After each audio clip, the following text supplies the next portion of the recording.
everyone and welcome back to a movie review. Today I'll be reviewing one of my most anticipated films of the year, Batman vs Superman: Dawn of Justice. So Batman vs Superman was directed by Zack Snyder, who did Man of Steel in 2013. This is kind of like the follow-up from that and expanding the DC universe from just Superman to including Batman and also a few glimpses of other characters like Lex Luthor and Wonder Woman and Doomsday. So following the events of Man of Steel, from Bruce Wayne's perspective, he was in Metropolis when Superman was fighting General Zod. He saw all the destruction that happened and all the lives that were lost, and he blames Superman. He thinks he's too dangerous to be left alive and that he's too powerful to kind of just accept him on the planet and something has to be done. So it's a pretty simple story when you think of it that way, but there are a lot of twists and turns that take place with Lex Luthor's character and Wonder Woman's character. So pretty much the movie's set up to show Batman and Superman fighting, and you have a pretty simple reason why they are fighting,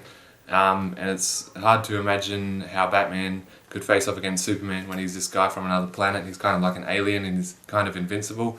So kryptonite comes into that, and through Lex Luthor and Batman it's kind of used during the fight sequences so that it's possible for them to fight. But I only just came out of seeing this movie. It's 2.5 hours long and there's still so much to process. I can't remember a lot of the scenes because it was that jam-packed with stuff. It was really kind of all over the place, a bit of a mess of a film, kind of cutting back and forth between all these characters and what's going on.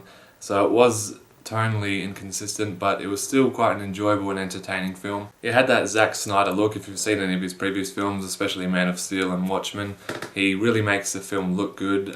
So that's one of the best things about this movie, the look of it. It kind of looks like it's just coming out of a comic book and onto screen, which is something that I don't think the Christopher Nolan trilogy did as well. It's kind of, that was setting it in the real world more so, whereas in this Batman vs Superman world, it's more like out of the comic books with Gotham and Metropolis and all the characters in their original kind of looking uniforms and stuff. So Ben Affleck as Batman was probably the best thing about the film. I thought he was really good. He did a fantastic job. The costumes that he's in are amazing. The Batman uniform looks just like the traditional old school Batman. It's not armoured or anything like that, like the Christian Bale one.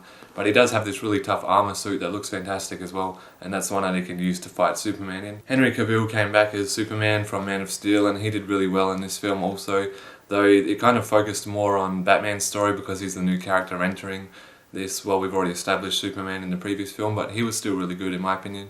Amy Adams was back as Lois Lane and she was really good, as well as Laurence Fishburne, who was Perry White, head of the Daily Planet, where Superman works as Clark Kent. And Diane Lane was back briefly as Clark Kent's mother, so Superman's Earth's mother.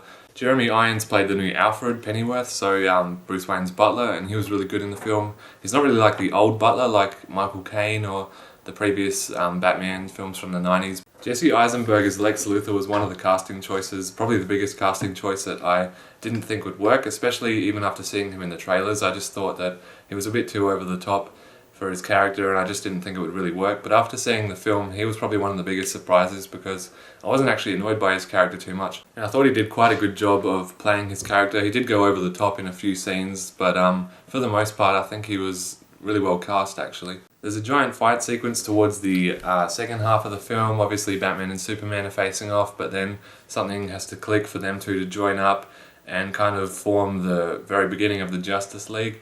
I'm not going to spoil it, say anything like that, but when Doomsday comes out, there's kind of like this massive fight that happens between the Batman, Superman, Wonder Woman and Doomsday, and there's a lot of visual effects used in this scene. It kind of reminds you of Man of Steel towards the end as well. So that was one of the drawbacks. One of the things that kind of let it down a little bit for me was just the overuse of CGI in those scenes. Made it look a little bit cheap and fake and kind of just seemed like a Marvel movie to me. It didn't really feel like a DC film at that point. And there were a few times during the first half of the film where I got a little bit bored as well because there's a lot of talking scenes during the first half rather than action scenes, so I know that's going to disappoint a lot of superhero fans because you pretty much go there to see these superheroes fight. So Batman vs Superman, it wasn't really all that it could have been. There was so much that, you know, could have been elaborated on even more. A lot is left unexplained because so much happens in this 2.5 hour time period.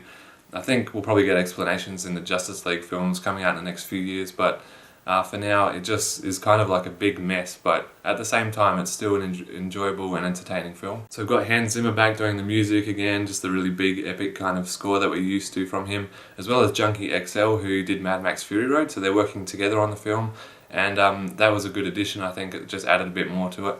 But overall, if you're a Batman or Superman fan, I think you'll find things that you'll really enjoy with this film. Obviously, there'll be parts that you disagree with and aren't sure of, but the action scenes are handled really well, and there's a few dream sequences with Batman's character that are probably going to be a lot of people's favourite scenes in the film. They were done really well, and visually they were stunning to look at. So Batman vs Superman Dawn of Justice was a good movie. Unfortunately, it wasn't all it could have lived up to being. I'm probably going to put it in a similar category to Man of Steel. I'm probably going to have it along the same lines as Man of Steel. So I'm going to give Batman vs Superman a high B+. Unfortunately, it couldn't make it to the A category. I really wanted it to, but there were just quite a few things holding it back. But still worth watching. I'm definitely going to pick it up on Blu-ray and watch it again and again just to kind of understand more, because there's a lot going on, as I said. So thanks guys for watching my review of Batman vs Superman Dawn of Justice, one of the biggest films of the year. Definitely go out and see it. Let me know your opinions down below, what you thought of it, what could have been improved on and things like that. And please subscribe to my channel and check out some of my previous videos, and I'll see you later. Bye.